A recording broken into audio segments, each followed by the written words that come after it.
صلی اللہ علیہ وسلم سے محبت کا تقاضا یہ ہے کہ آپ کی سیرت کا مطالعہ کیا جائے، آپ کی سیرت کو سمجھا جائے اور اس کے مطابق عمل کیا جائے۔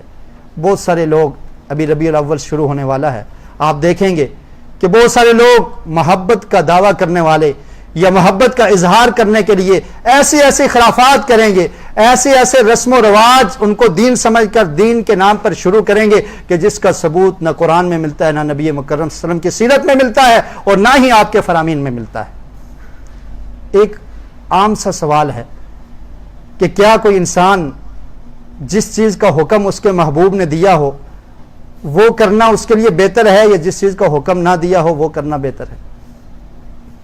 نبی کریم صلی اللہ علیہ وسلم نے ہمیں آقا علیہ السلام سے محبت ہے، آپ کی سنت سے محبت ہے، آپ کے طریقوں سے محبت ہے، لیکن کبھی آپ اپنی زندگی میں دیکھیں کہ جن کاموں کا حکم اللہ کے رسول نے ہمیں دیا ہے کیا ہم ان کو کرتے ہیں؟ ان کو کرنے کے لیے ہم قطعاً تیار نہیں ہیں۔ صرف سال میں ایک دفعہ جلوس نکال لینا، جھنڈیاں لگا لینا، اور یہ ایسا کام ہے کہ جس کا حکم بھی اللہ کے رسول نے نہیں دیا۔ کسی ایک حدیث میں اس کا ثبوت نہیں ملتا کہ اللہ کے رسول نے حکم دیا ہو کہ میرا میلاد بنانا، میرا جنم دن بنانا، اس دن کیک کاٹنا، اس دن جلسے اور جلوس کرنا، کسی ایک روایت میں نبی کریم صلی اللہ علیہ وسلم نے ان چیزوں کا حکم نہیں دیا، بلکہ آپ یہ کہہ سکتے ہیں کہ آپ نے روکا ہے، حکم نہیں دیا۔ لیکن وہ امور جن کا اللہ کے رسول نے حکم دیا ہے ان کو مسلمان بھول جاتے ہیں، کرتے ہی نہیں ہیں۔ مثال کے طور پر اللہ کے رسول نے یہ حکم دیا ہے وَعْفُ اللُّحَىٰ، داڑھیوں کو چھوڑ دو، مسلمان اس پہ عمل کرتے ہیں۔ مجھے نبی کریم صلی اللہ علیہ وسلم سے بہت محبت ہے لیکن عمل کرنے کے لیے تیار نہیں ہیں۔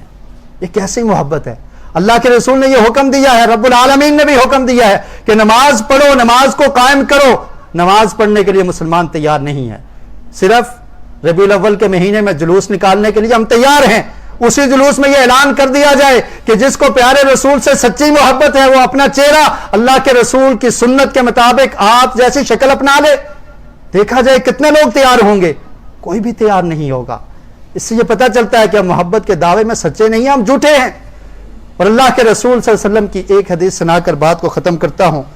ایک صحابی ربیعہ بن کعب الاسلمی رضی اللہ تعالیٰ عنہ کہتے ہیں کنت ابیت مع رسول اللہ صلی اللہ علیہ وسلم، کہتے ہیں کہ میں اللہ کے رسول صلی اللہ علیہ وسلم کے ساتھ میں نے رات گزاری، اور پھر جب صبح ہوئی فَأَتَيْتُهُ بِوَضُوئِهِ وَحَاجَتِهِ، تو میں اللہ کے رسول صلی اللہ علیہ وسلم کے لیے وضو کا پانی لے کر آیا اور طہارت کے لیے جن چیزوں کی ضرورت ہوتی ہے وہ میں نے پیش کر دی۔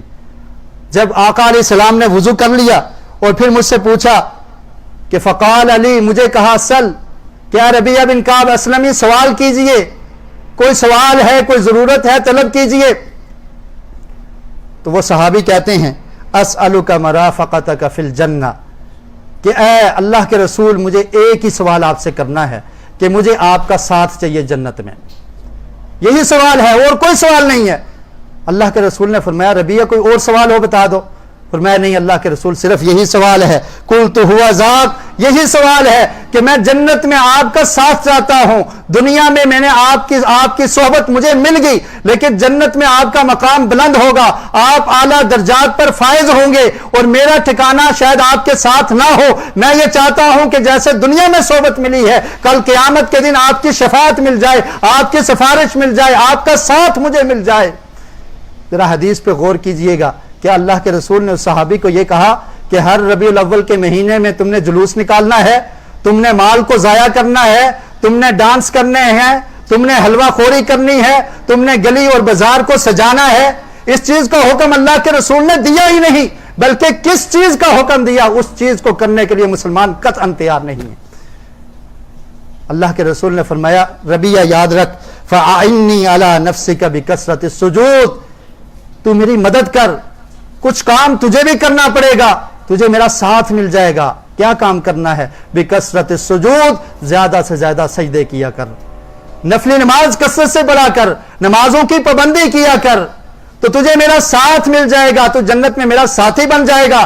اس عمل کو کرنے کے لیے تو ہم تیار نہیں، لیکن وہ کام جس کو غیر مسلم لوگوں نے شروع کیا کرسمس کے نام پر، مسلمان اس کو شروع کر چکے ہیں، اس کو اپنا چکے ہیں، اور پھر یہ سمجھتے ہیں کہ ہم حقیقی محبت کرنے والے ہیں، اور جو لوگ اس کام سے دور ہوتے ہیں ان پہ گستاخی کا فتویٰ لگ جاتا ہے کہ آپ محبت کرنے والے نہیں۔ آپ اپنے گریبان میں خود جھانک لیجئے، خود دیکھ لیجئے، کیا بازاروں میں جھنڈیاں لگانا، کیا اس طرح جلوس نکالنا، کیا میلاد کے نام پر خرافات کرنا یہ اصل دین ہے، یا اس کا حکم اللہ کے رسول نے دیا ہے، یا اس طرح محبت پیارے رسول کے صحابہ نے کی ہے؟ قطعاً ایسا کسی روایت سے نہیں ملے گا۔ لیکن جو کام مسلمان کے کرنے کے تھے، دین پر عمل کرنا، سنت کے ساتھ محبت کرنا، نمازوں کی پابندی کرنا، اپنے طریقے کو، اپنے معاشرے کو سنت کے مطابق استوار کرنا، دین کی دعوت دینا، دین کو پھیلانا، مسلمان ان تمام کاموں کو بھول کر صرف خرافات کو شروع کر چکے ہیں۔ اللہ رب العالمین سے دعا ہے کہ اللہ تعالیٰ صحیح معنوں میں ہمیں اسلام کو سمجھنے کی اور اس پر عمل کرنے کی توفیق نصیب فرمائے۔